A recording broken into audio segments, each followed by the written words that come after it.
네, 전해드린 대로 윤석열 대통령이요 국민 여론을 바탕으로 한 이 상속세 완화 가능성 시사를 했습니다. 네, 관련 내용 석병훈 이화여대 경제학과 교수와 함께 자세히 짚어보도록 하겠습니다. 안녕하십니까? 안녕하세요. 자, 상속세 완화 가능성 그 배경은 발표한 건 배경을 뭐라고 봐야 됩니까? 예, 배경은 우리나라의 상속세율이 경제협력개발기구죠. OECD 회원국 중 가운데서 예. 가장 높은 수준에 속하기 때문입니다. 그렇군요. 예를 들어드리면 직계미속에 대한 상속세 최고 세율의 경우는 예. 현재 50%입니다. 그러면 OECD 회원국 가운데서 일본이 55%로 가장 높고 우리나라가 2위인데요. 사실 우리나라는 최대 주주로부터 주식을 상속받게 되면 평가액에 할증이 붙습니다. 네. 20% 가산이 적용이 되기 때문에 실질적으로 최고 세율은 60%가 됩니다. 네. 그러면 이것은 OECD 회원국 가운데는 가장 높은 수준의 상속세율입니다. 예. 그러다 보니 많은 문제가 발생이 돼가지고요. 이런 상속세율을 완화하는 것이 필요하다라고 해서 그 가능성을 시사한 것으로 보입니다. 네, 그런데 이제 금융투자 소득세 폐지, 거기다가 상속세 완화 가능성까지 이제 언급이 되면서 결국은 이게 고소득자에게 집중되는 그런 혜택 아니냐라는 비판도 일각에서는 일고 있거든요. 어떻게 보시나요? 예, 그런 비판이 나오는 것에 대해서는 저도 인정을 하는 부분입니다. 왜냐하면 상속세는 기본 공제액을 감안을 하면 수억 원대 자산이 있어야만 과세 대상이 그렇죠. 되고요. 네네. 금융투자소득세도 주식의 경우에는 5천만 원이 넘는 양도 차익이 발생할 경우에만 예. 납부를 하게 되기 때문입니다. 하지만 두 가지 세제 모두 이 수정이나 폐지가 불가피하다고 저는 생각을 하고 있습니다. 상속세 같은 경우는요, 이 세율이 너무 과다하다 보니까 이것을 갖다가 유족들이 현금으로 내기가 불가능한 경우에는 주식 물납, 그러니까 주식으로 대납을 할 수 있게 돼 있습니다. 그러니까요. 근데 이 주식이 워낙 막대하다 보니까요, 정부가 주식으로 받아서 또 이거를 매각을 하지 못해가지고 지금 재정으로 환수를 못하고 있는 난감한 상황에 처해 있고요. 예. 주식으로 매각을 할 경우에도요, 상당수의 지분이 뭐 외국 자본 이런 예. 곳으로 넘어가서 경영권의 간섭을 받는 등 예. 국부 유출 논란이 있는 상황입니다. 예. 그다음에 금융투자세 같은 경우는요, 사실 이게 증권거래세에 인하하고 같이 오게 돼 있는데요. 예, 네네. 이 경우에는 사실 단기 투자가 더 늘어날 가능성이 있습니다. 장기 투자의 경우에 미국 같은 경우는 세금을 깎아주게 돼 있는데요. 예. 우리나라의 지금 현행 금융투자 소득세는 장기 투자에 대해서 세금을 깎아주는 게 없어져가지고 예. 금투세를 도입하면서 증권거래세 인하를 병행하게 돼 있는데 그렇게 되면 단기 투자가 활성화되면서요. 네네. 주가의 변동성이 커지고 그러면 한국 주식에 투자하기를 꺼려하지 않겠습니까? 그 투자자들이. 네. 그러면 이게 오히려 코리아 디스카운트를 강화할 것이라고 저는 보고 있습니다. 그래서 이런 부작용 때문에 두 가지 세제는 수정이나 폐지가 불가피하다 이렇게 보고 있습니다. 알겠습니다. 지금 부작용을 언급해 예. 주셨는데 그러나 이건 궁금할 수밖에 없을 것 같아요.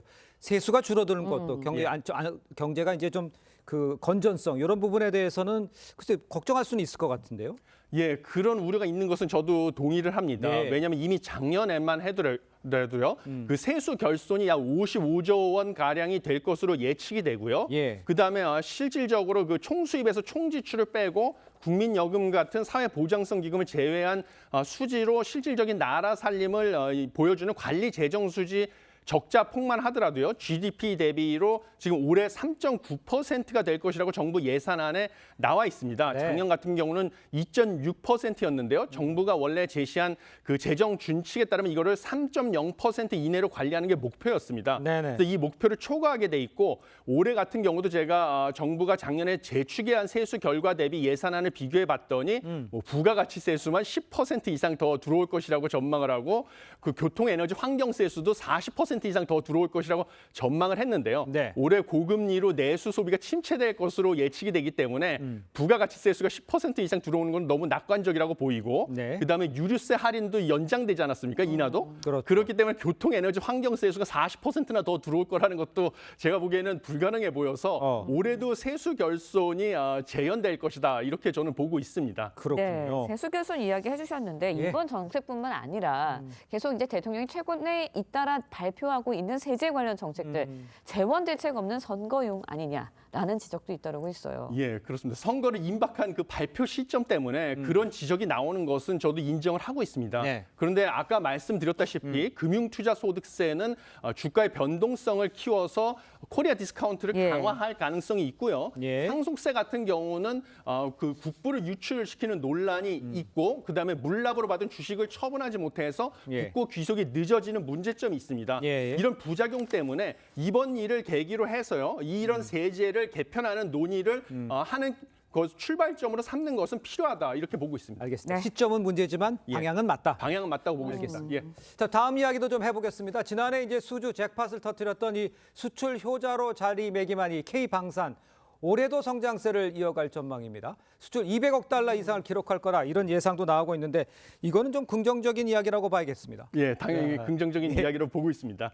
지난해 우리나라 원래 방산 수출 대상국이 12개국으로 예. 늘어났는데요. 예. 이 재작년 2022년만 해도 4개국에 불과했습니다.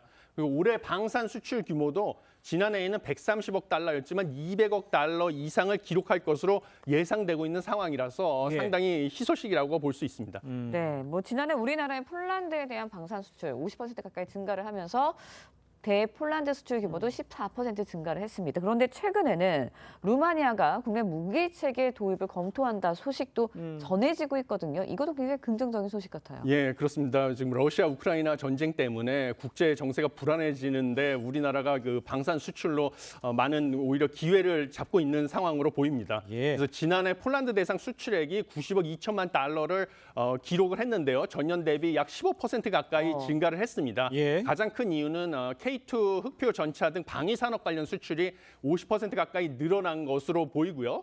그다음에 그 인접국인 루마니아 역시 우크라이나랑 국경을 인접하고 있다 보니까 그 네. 러시아 우크라이나 전쟁의 영향으로 불안감을 느껴가지고 K9 자주포를 비롯해서 우리나라의 휴대용 대공 미사일, 신궁 등 다양한 재래식 무기 도입을 검토 중에 있습니다. 예. 근데 우리나라 방위 산업 같은 경우는 준수한 성능과 합리적인 가격, 그다음에 납기가 빠르다는 장점을 가지고 있어가지고요.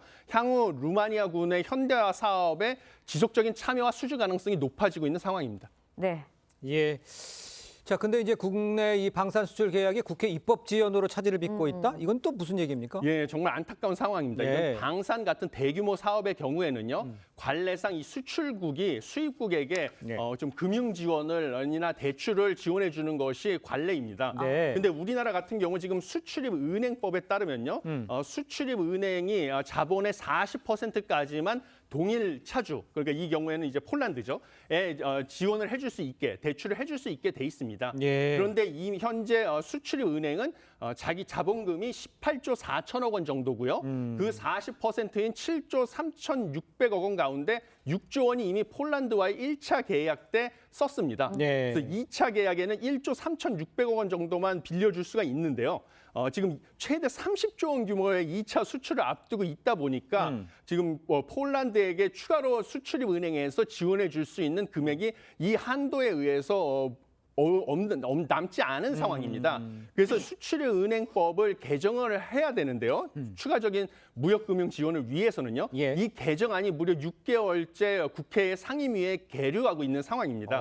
그래서 지금 이번에도 지금 임시국회에서 예. 한 차례도 심사되지 못했는데 총선 전에 좀 빨리 통과를 해서 지금 폴란드의 2차 수출을 제대로 성사되는 것이 필요하다고 생각을 하고 있습니다. 알겠습니다. 네. 지금까지 이화여대 석병훈 교수였습니다. 말씀 잘 들었습니다. 감사합니다. 고맙습니다.